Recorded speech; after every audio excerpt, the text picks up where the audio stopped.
Hi friends, வணக்கம். நம்ம rupee balloon YouTube சேனலில் ஒவ்வொரு திங்கள், புதன் மற்றும் வெள்ளிக்கிழமை அன்னைக்கும் புதுசாக தொழில் தொடங்கணும் அப்படின்னு நினைக்கிறவங்களுக்காகவும், இல்லை தொழில் தொடங்கி ஒரு 6 மாத காலங்கள், ஒரு வருட காலங்கள் ஆனால் அந்த பிகினிங் ஸ்டேஜில் இருக்கிறவங்களுக்காகவும் தொழிலில் நம்ம என்னென்ன விஷயங்கள் வந்து கவனமாக கையாளணும், அதே மாதிரி என்னென்ன விஷயங்களை வந்து தவிர்க்கணும் அப்படிங்கிறத பற்றி நம்ம பார்த்துட்டு வந்துட்டுருக்கோம்.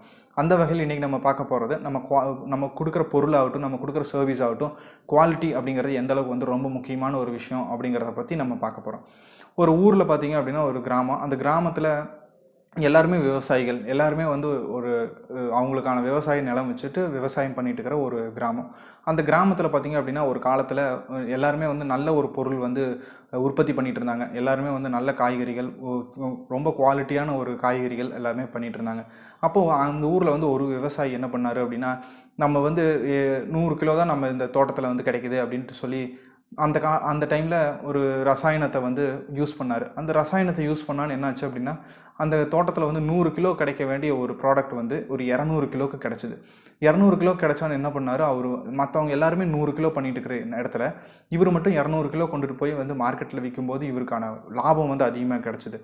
எல்லாருமே நிறையா பேர் என்ன பண்ணாங்க, இந்த லாபத்தை பார்த்துட்டு நம்மளும் வந்து ஏன் வந்து இதை யூஸ் பண்ணக்கூடாது அப்படின்னு நினச்சிட்டு ப்ராடக்ட்டில் கை வைக்க ஆரம்பிச்சிட்டாங்க. ப்ராடக்டோட குவாலிட்டியில் கை வச்சு ரசாயனத்தை யூஸ் பண்ணி எல்லாருமே வந்து 100 கிலோ கிடைக்க வேண்டிய இடத்துல 200 கிலோ கிடைக்க மாதிரி செஞ்சு என்ன பண்ணாங்க அப்படின்னா, மார்க்கெட்டில் போய் விற்கான ஆட்டோமேட்டிக்காக அதோட ப்ரைஸ் வந்து குவான்டிட்டி அதிகமாக இருக்கும்போது அதோட ப்ரைஸ் வந்து கொஞ்சம் குறைய ஆரம்பிச்சிது. ஒரே ஒரு விவசாயி மட்டும் என்ன பண்ணார் அப்படின்னா, நான் வந்து எந்த ரசாயன பொருளும் நான் யூஸ் பண்ண முடியாது அப்படின்னு சொல்லி அவர் என்ன பண்ணார், பிகினிங்லேருந்து எப்போ வந்து ட்ரெடிஷ்னலாக எப்படி வந்து யூஸ் பண்ணிட்டு இருக்கிறாரோ அதே மாதிரி பண்ணிட்டு இருந்தார். அவருக்கு வந்து எப்போவுமே வந்து பார்த்திங்கன்னா, அவர் தோட்டத்தில் வந்து 100 கிலோ விளைய வேண்டிய இடத்துல எப்படியாச்சும் கண்டிப்பாக வந்து ஒரு 100 கிலோ இல்லைன்னா ஒரு அதிகபட்சம் ஒரு 90 கிலோ வரைக்கும் விளைய வச்சுருவார். ஸோ வந்து இதே மாதிரி தான் போயிட்டு இருந்துச்சு. ஆனால் மற்றவங்க எல்லாருமே பார்த்திங்கன்னா 200 கிலோ வந்து விளைய வச்சாங்க. அவங்க எல்லாமே நிறைய ப்ராஃபிட் பண்ண ஆரம்பித்தாங்க. இவருக்கு வந்து அவங்கள பார்த்து வந்து கொஞ்சம் நேரத்தில் வந்து கஷ்டமாக தான் இருக்கும் ஒரு சில நாளில். என்னடா இது நம்மளோட அதிகமாக பண்ணுறாங்க, இருந்தாலும் வந்து இவருக்கு என்ன ஒரு மன திருப்தினா, நம்ம வந்து குவாலிட்டி வந்து கை வைக்காமல் இருக்கிறோம், மார்க்கெட்டில் வந்து நம்மளோட பொருளுக்கான குவாலிட்டி வந்து கண்டிப்பாக இருக்குது அப்படின்ற ஒரு இதில் நாள் செஞ்சுட்டே வந்துட்டு இருந்தார். ஒரு 5 வருட காலங்கள் 10 வருட காலங்கள் இதே மாதிரி பண்ணிட்டு வந்துட்டு இருக்கிறாரு. மற்றவங்க எல்லாருமே வந்து இந்த மாதிரி ரசாயனங்கள் நிறைய யூஸ் பண்ணி 200 பண்ணவங்க, ஒரு சில பேர் 300 பண்ண ஆரம்பிச்சிட்டாங்க. இப்போ வந்து என்ன ஆயிடுச்சு அப்படின்னா, ஒரு ஸ்டேஜில் நம்மளுக்கே தெரியும், நம்மளை சுற்றி வந்து எல்லாருமே வந்து இப்போ வந்து இயற்கையாக குவாலிட்டியான விவசாய பொருள் எங்கே இருக்குது அப்படின்னு நம்ம தேடி போய் வாங்குகிற சுச்சுவேஷனில் நம்ம இப்போ இருக்கிறோம். இப்போ என்ன ஆயிடுச்சு அப்படின்னா, ஆட்டோமேட்டிக்காக எந்த ஒரு குவாலிட்டி ப்ராடக்ட்டில் இருக்கிற குவாலிட்டியில் கை வைக்காமல் அது விவசாயம் பண்ணிகிட்டு இருந்தார் பார்த்தீங்களா, ட்ரெடிஷ்னல் மெத்தடில் அவரோட ப்ராடக்ட்டுக்கு வந்து டிமாண்ட் அதிகமாகிடுச்சு. அவர் என்ன பண்ணார், ஒரு 100 கிலோ தான் அவர் இடத்துல விளையுது. அந்த பொருளை வந்து அவர் என்ன பண்ணுறாரு, அவர் கொண்டுட்டு போய் மார்க்கெட்டில் எப்பவும் கொடுக்குற விலை கொடுக்கும்போது அவர் டிமாண்ட் வந்து அதிகமாக இருக்கிறனாட்டிக்கு அவரோட பொருளோட விலை வந்து 2 மடங்காக உயர்ந்துருச்சு. ஒரு 100 ரூபாய்க்கு கொடுக்க வேண்டிய ஒரு கிலோ வந்து 100 ரூபாய்க்கு விற்க வேண்டிய இடத்துல அவரோட பொருளுக்கு மட்டும் வந்து கிலோ வந்து 200 ரூபாய்க்கு வந்து வாங்குறக்கு ஆளுங்க வந்து ரெடியாக இருக்கிறாங்க.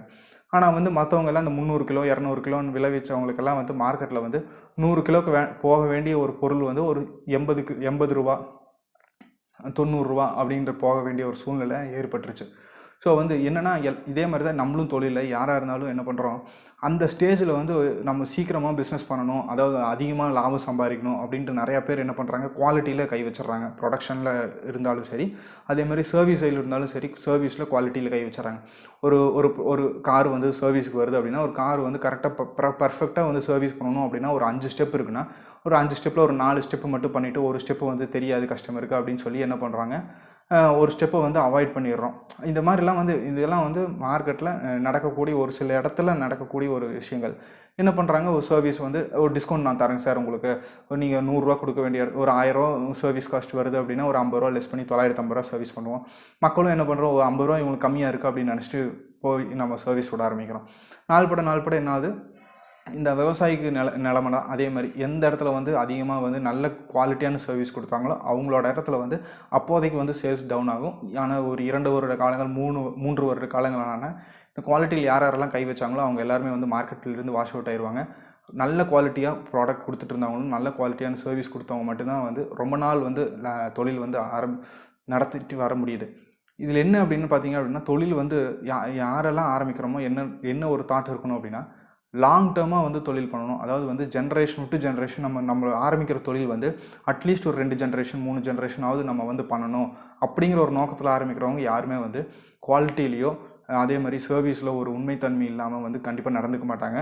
நீங்களே உங்கள் ஊரில் பார்த்தீங்க அப்படின்னா ஏதாச்சும் ஒரு தொழில் நிறுவனமோ இல்லை வந்து ஒரு ப்ராடக்ட் பண்ணுற ஒரு கம்பெனியோ இருந்துச்சு அப்படின்னா அந்த கம்பெனி வந்து ரொம்ப வருடமாக இருக்குது, ஒரு 50 வருடங்கள் 40 வருடங்கள் இருக்குது அப்படின்னு பார்த்தீங்கன்னா அவங்களோட குவாலிட்டியில் வந்து கண்டிப்பாக வந்து ஒரு நல்ல குவாலிட்டி ப்ராடக்ட்டும் நல்ல குவாலிட்டியான ஒரு சர்வீஸும் ப்ரொவைட் பண்ணுறவங்களா மட்டுமே தான் வந்து ரொம்ப நாள் வந்து நீடித்துட்டு இருக்க முடியும். ஒரு லாபத்துக்காக, ஒரு தப்போதைக்கு கிடைக்கிற ஒரு லாபத்துக்காக வந்து யாரெல்லாம் ப்ராடக்ட்டில் வந்து கை வைக்கிறாங்களோ அவங்க கண்டிப்பாக வந்து ஒரு 5 வருஷம் ஒரு 6 வருஷம் மேக்ஸிமம் ஒரு 10 வருஷம் மார்க்கெட்டில் இருப்பாங்க. அதுக்கப்புறம் பார்த்திங்க அப்படின்னா மார்க்கெட்டில் காணாமல் போயிடுவாங்க. இந்த மாதிரி ஒரு சுச்சுவேஷன் தான் வந்து பிஸ்னஸில் யார் ஒரு தொழில் ஆரம்பித்தாலும் நம்ம என்ன பண்ணணும் அப்படின்னா ஒரு லாங் டேர்முக்கு வந்து நினைக்கணும்.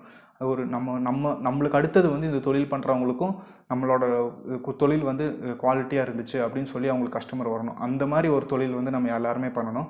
இதை வந்து மனசில் வச்சுட்டு நம்ம பண்ணணும் அப்படின்னா கண்டிப்பாக ஆரம்ப காலகட்டத்தில் நம்ம சொன்ன மாதிரி ஒரு சில இடர்பாடுகள், ஒரு சில கஷ்டங்கள் வரத்தான் செய்யும். ஆனால் போக போக நம்மளோட ப்ராடக்ட்டுக்கும் நம்மளோட சர்வீஸுக்கான டிமாண்ட் ஆட்டோமேட்டிக்காக அதிகமாயிரும். அந்த டைமில் மார்க்கெட்டில் நீங்கள் தான் கிங்கு.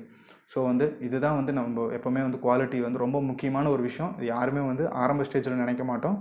ஸோ வந்து இந்த வீடியோ பிடிச்சிருந்தா லைக் பண்ணுங்கள், ஷேர் பண்ணுங்கள், கமெண்ட் பண்ணுங்கள். மறக்காமல் நம்ம சேனலுக்கு புதுசாக பார்க்குறீங்க அப்படின்னா நம்ம சேனலை சப்ஸ்கிரைப் பண்ணிக்கங்க. நன்றி, தேங்க்யூ.